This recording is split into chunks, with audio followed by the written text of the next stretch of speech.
take a square sheet paper, fold it into half and crease well. Now pick it up from the corner and fold it again and crease it nicely.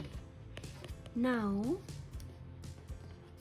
you have to fold from one side like this.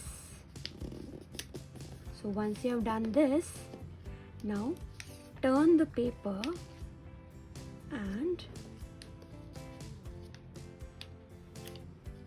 fold it like this. See, your bird is ready. Now with the help of a black marker, draw its eyes like this, and you can also draw its wings. It's very easy. Just draw like this and you can color it nicely. You can use any color.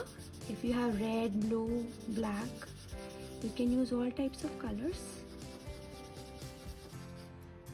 And it is ready.